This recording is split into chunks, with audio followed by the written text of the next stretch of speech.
செங்கோட்டையனே பெரிய அளவுக்கு விஜய் வரவேற்கிறார் என்றுதான் நாம் புரிந்து கொள்ள வேண்டும்.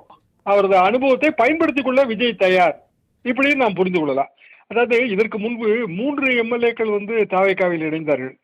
ஒருவர் வந்து மயிலாப்பூர் ராஜலட்சுமி, இன்னும் 2 பேர். ஒருவர் வந்து தூத்துக்குடி. அவர்களும் எல்லாருமே எக்ஸ் எம்எல்ஏ தான், அதிமுக எக்ஸ் எம்எல்ஏ. ஆனா பெரிய அளவுக்கு பயன்படுத்தல. இப்ப வந்து கொஞ்சம் நிலைமை மாறுதுன்னு நான் நினைக்கிறேன். குறிப்பா கரூருக்கு பின்னான தாவேகா நிலைப்பாட்டுல மாற்றம் தெரியுது. அப்படிதான் செங்கோட்டையனை பயன்படுத்திக்கிடுவாங்க. அவருக்கு கொடுக்கப்பட்டுள்ள பொறுப்புகளை பார்க்கும் போதும் அப்படிதான் நம்ம யூகிக்க வேண்டியது இருக்கு. தாவேகாவுக்கு இதுல ஒரு லாஸ் இருக்கு. என்னன்னா அவங்கள பொறுத்த வரைக்கும் அவங்க ஃப்ரெஷ், எது மாதிரியும் இல்லாத புது மாதிரியான கட்சி. அதிமுகவும் கிடையாது, திமுகவும் கிடையாது. தமிழ்நாட்டு அரசியல்ல புதிய மாற்றத்தை கொண்டு வர போகிற கட்சி. ஆனா இப்படியான வர்ணனை இனி எடுபடாது. என்ன காரணம்னா செங்கோட்டையன் கிட்டத்தட்ட 50 இயர்ஸ் அரசியல் எக்ஸ்பீரியன்ஸ். அதிமுகவோட பழைய பிளஸ் பாயிண்ட், பழைய மைனஸ் பாயிண்ட் எல்லாத்தையும் எடுத்துக்கிட்டு தான் அவர் தாவேகாவுக்கு போவாரு. அவரோட இருக்கிறவங்களும் அப்படிதான், இப்போது போய் இணைந்திருப்பவர்களும். அது போக அதிமுகவில் இருக்கிற அதிருப்தியாளர்களை அவர் தாவேகாவுக்கு கொண்டு வந்தாலும் அப்படித்தான் வரும். பிற கட்சியில் இருக்கிற அதிருப்தியாளர்களுக்கு இது ஒரு டோர் ஓபன் மாதிரி. இது வரைக்கும் தாவேகால அவங்களுக்கு பெரிய வரவேற்பு இல்லை. ஆனா அவர்கள் சொந்த கட்சியில வந்து அவர்களுக்கு மனக்குறைகள் இருக்கும். அப்போ மேற்கொண்டு வாக்கு அரசியலை தொடர்ந்து நடத்துவதற்கு ஒரு பேனர் வேணும்னு அவங்க நினைப்பாங்க. தாவேகால அவங்க இணைவதற்கான வாய்ப்பு அதிகம். எல்லோரையும் இணைக்கும் போது தாவேகாவும் பழைய கட்சி மாதிரி தான் இருக்கும். அதான் அதிமுக மாதிரி, திமுக மாதிரி இப்படி பழைய கட்சியா தான் இருக்கும். அது விஜய் என்கிற அந்த இமேஜை வந்து கொஞ்சம் குறைக்க தான் செய்யும். எது எப்படி இருந்தாலும் அதிமுக பேசிக் ஓட்டு வங்கி ரெட்டையில ஓட்டு வங்கி, அதை நம்ம மறந்துடக்கூடாது. அது இன்னும் அடுத்த 5-6 மாதங்கள்ல அதை அவங்க சரி பண்ணிடுவாங்க. அதிமுகவின் அதிருப்தியாளர்களை உள்ளே சேர்ப்பதற்கான வாய்ப்பு வருகிறது. ஆர்கனைசிங் கெப்பாசிட்டி இன்றைக்கு இருக்கிற தொழில்நுட்ப யுகத்துல அது ஒரு பெரிய விஷயம் இல்லைங்க. சாதாரணமா எல்லாருமே ஆர்கனைஸ் பண்ண முடியும். இன்னைக்கு எல்லாம் கூகுள் மேப் வந்துருச்சு, ஏஐ வந்துருச்சு. ஒரு டூர் பிளான் போடுறது இல்ல அதை செவ்வனே செயல்படுத்துவது, இது வந்து பெரிய அளவுக்கு அந்த எக்ஸ்பீரியன்ஸுங்கிறதெல்லாம் நான் அவ்வளவு பெருசா எடுத்துக்கல.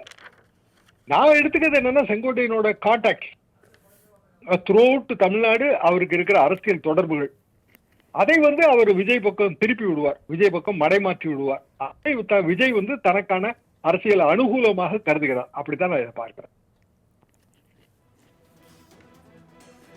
சார், சசிகலா மற்றும் டிடிவி வழிகாட்டுதலினோட அடிப்படையில தான் வந்து செங்கோட்டையன் தாவேகாவில் வந்து சென்றிருக்கிறார் என்ற ஒரு பேசு பொருளும் இருக்கிறது. இதை எப்படி புரிஞ்சு கொள்ளலாம் சார்? நான் அப்படி பார்க்கல. என்ன காரணம்னா சசிகலா அம்மாவை பொறுத்த வரைக்கும் அவங்க பெங்களூர் சிறைவாசத்திலிருந்து மீண்ட உடனே சட்டமன்ற தேர்தல் இங்க வருது. அப்ப அதிமுகவின் நலன்களுக்கு ஊறு விளைவிக்க அவங்க விரும்பல. வாக்கரசியில இருந்தே ஒதுங்கிட்டாங்க. ஒருவேளை அது டிடிவி அவர்களுக்கு பின்னடைவாக கூட அமைஞ்சது. டிடிவியை பொறுத்த வரைக்கும் தனி கட்சி, தனி சின்னம், அவருக்கு தனி ஆதரவாளர்கள், கூட்டணிக்கு தயாராக இருப்பார். செங்கோட்டையன் வந்து அதற்கு உதவி செய்யலாம். சசிகலா அம்மா வந்து அதிமுகவில் தொடர்ந்து நீடிப்பதை மட்டும்தான் அவர்கள் விரும்புகிறார்கள். அதாவது அவங்களுக்கு ஒரு கௌரவமான பதவி. ஒருவேளை தாவேகா பலம் பெறும்போது அதிமுகவின் சரிவை சரி செய்வதற்கு, குறிப்பாக முக்குளத்து மக்கள் மத்தியிலே சரி செய்வதற்கு சசிகலா அம்மையாருக்கு ஒரு பதவி கொடுக்க கூட எடப்பாடி தயாராகலாம். அரசியல் என்பது எப்போதுமே மாறுதலுக்கு உட்பட்டது. ஒரே பிடித்தபடியிலேயே தலைவர்கள் இருந்து விட முடியாது. அவ்வப்போது ஏற்படுகிற அரசியல் மாற்றங்களுக்கு ஏற்ப தங்களை தாங்களே தகவமைத்துக் கொள்வார்கள். எடப்பாடி பழனிசாமி அவர்களும் ரொம்ப சீனியர் என்பதை நாம் இந்த இடத்துல உற்று நோக்கணும். எனவே அப்படியான ஒரு வாய்ப்பு கூட இதுல மாறி கூட அமையலாம். சசிகலா அவருக்கு டிடிவி தினகரன் அவர்கள் சொல்லித்தான் வந்து செங்கோட்டையன் தாவேகால இணைந்திருக்கிறார், அப்படி நம்ம பார்க்க முடியாது. திமுக இணைவாருங்கிற பேச்சு அடிபட்டது. நேற்றைக்கு கூட வந்து அமைச்சர் சேகர் பாபு அவர்கள் அவரோட பேச்சுவார்த்தை நடத்தியதெல்லாம் நம்ம படக்காட்சிகளே பார்த்தோம். இன்றைக்கு வந்து திரு உதயநிதி ஸ்டாலின் அவர்களது பிறந்த நாள் முதல் முறையாக அறிவாலயத்தில் கொண்டாடப்படுகிறது. அதாவது திமுக அவங்க கேடர்ஸை உற்சாகப்படுத்தி, அவங்க கூட்டணியை உற்சாகப்படுத்தி அதுல எந்த சிதைவு ஏற்படுத்தி விடாமல் பார்த்துக் கொள்கிறார்கள். நாளைக்கு வந்து டுமாரோஸ் பாலிடிக்ஸ், அதுல விஜய் வர்சஸ் உதயநிதி என்று அப்படியான ஒரு நிலைப்பாடு வரும்போது உதயநிதியோட இமேஜை வந்து பெருக்கணும் என்கிற முயற்சியிலும் திமுக ஈடுபடுகிறது.